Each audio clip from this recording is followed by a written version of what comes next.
आदाब, आप देख रहे हैं टीवी पर इंडिया न्यूज। मैं हूं आपके साथ तहसीन नवानी। लॉकडाउन को लगभग 55 दिन बीत गए हैं, लेकिन प्रवासी मजदूरों का पैदल जाना अभी भी जारी है। प्रवासी मजदूर लगातार पैदल जा रहे हैं। कई स्थानीय नेता, कई सामाजिक संगठन अपने जरिए से, अपने पैसे से प्रवासी मजदूरों को उनके घर भेजने की व्यवस्था करा रहे हैं, लेकिन स्थानीय सरकार या केंद्र सरकार और स्थानीय प्रशासन से अनुमति नहीं मिलने के कारण प्रवासी मजदूरों का पैदल जाना लगातार जारी है। तस्वीरें जब आप देखेंगे तो आपका दिल दहल जाएगा। जो मासूम बच्चों की क्या गलती है जो इस कदर पैदल जाने को विवश है। सरकार को लॉकडाउन के पहले दिन से ही प्रवासी मजदूरों को अपने घर भेजने की तैयारी करनी थी, लेकिन ऐसा नहीं किया गया। आज जब लॉकडाउन के तकरीबन 55 दिन बीत चुके हैं और लॉकडाउन 15 दिन के लिए और बढ़ा दिया गया है, इस बीच प्रवासी मजदूर अपने घरों की ओर जा रहे हैं। सरकार ट्रेन और बसों की व्यवस्था करा रही है, लेकिन वो चुनिंदा लोगों को ही वो सुविधाएं मिल पा रही हैं। ये एक बड़ा सवाल है। इस बीच जब प्रवासी मजदूरों को रास्ते में ना तो कोई साधन मिल रहा है, ना ही खाने को मिल रहा है। कहीं कहीं पुलिस ने प्रवासी मजदूरों पर लाठीचार्ज किया। सहारनपुर से हमारे सामने कुछ तस्वीरें आई। सहारनपुर के अंबाला बॉर्डर पर प्रवासी मजदूरों ने जमकर हंगामा किया। प्रवासी मजदूरों को कहना है कि उनके पास ना खाने को पैसे हैं और ना ही घर जाने के लिए कोई साधन है। मकान मालिक घर से निकाल चुका है, या तो वो किराया मांगते हैं या वो घर से निकाल देते हैं। आप सभी जानते हैं कि सारी फैक्ट्रियां, सारी चीजें बंद हैं। ये जो मासूम तस्वीरों में आपको दिख रहे हैं, इनकी क्या गलती है? अगर ये 10 साल बाद इस आज के दिन के बारे में क्या सोचेंगे? ये एक बड़ा सवाल है, बड़ी सोचने की विषय है। जब हिंदुस्तान का मजदूर और हिंदुस्तान का गरीब तबका इस तरीके से परेशान होगा, तो सोचिए क्या वो वापस उस प्रदेश में जाकर काम करना पसंद करेगा या वापस उस फैक्ट्री में जाकर काम करना पसंद करेगा?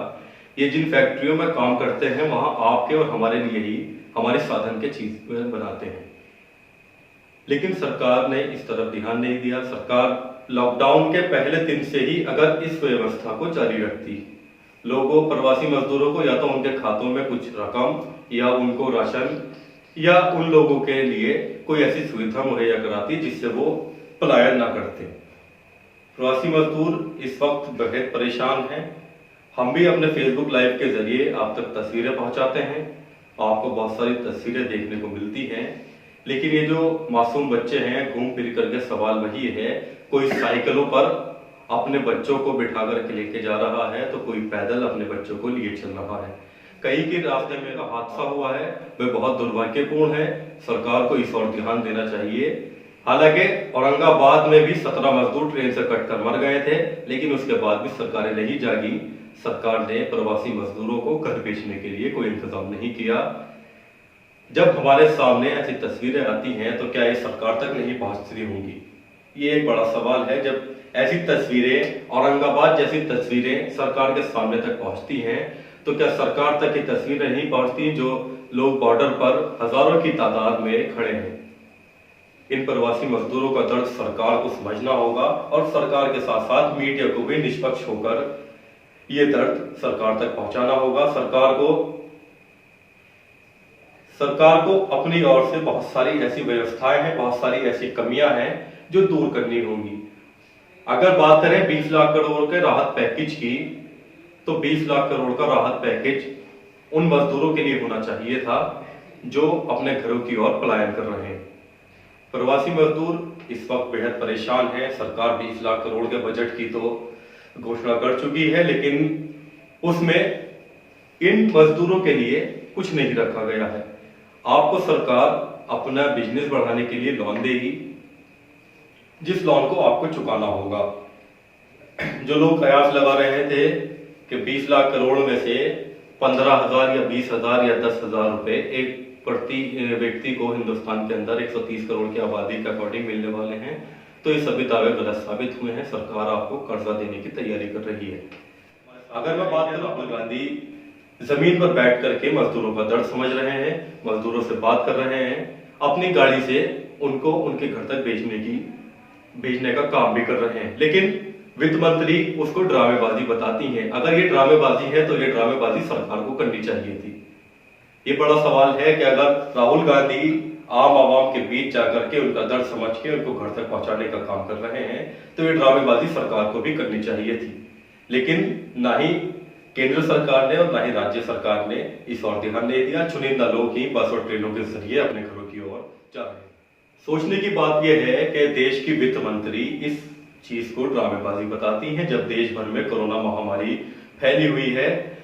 सामाजिक संस्थाएं, सामाजिक संगठन के लोग और तमाम नेता इन समस्याओं को दूर करने के लिए लोगों तक राशन पहुंचा रहे हैं, कुछ लोगों को उनके घर तक पहुंचाने की व्यवस्था कर रहे हैं। लेकिन ऐसे में सरकार के एक प्रतिनिधि द्वारा इस चीज को ड्रामेबाजी बताया जाना ये कहां तक सही है।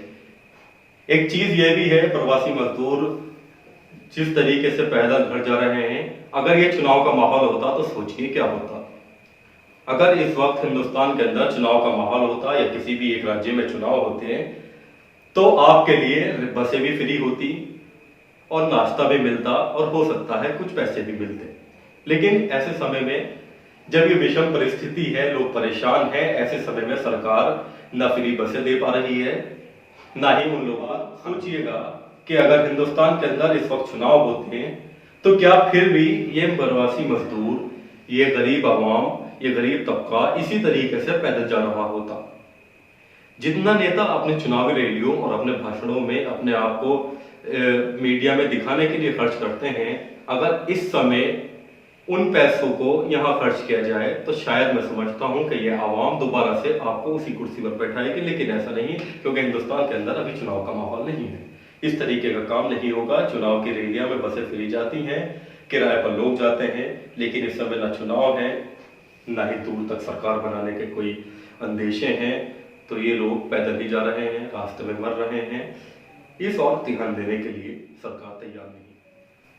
हमारी भी आपसे यही अपील है, ऐसे समय में आपको अपने घर, अपने गांव के पास से जो लोग जाते हुए दिखें उन लोगों को कुछ खाना, कुछ खाने का सामान, कुछ पीने के लिए उन लोगों तक पहुंचाएं। ये वो मजदूर हैं जो हमारे घर चिनते हैं, जो हमारे घरों के अंदर काम करते हैं, हमारी फैक्ट्रियों में, हमारे ऑफिसेज में काम करते हैं। ये वही मजदूर हैं। आप इन पर से अपना विश्वास न उठने दीजिएगा, आप इन पर अपना विश्वास बना रहने दीजिएगा।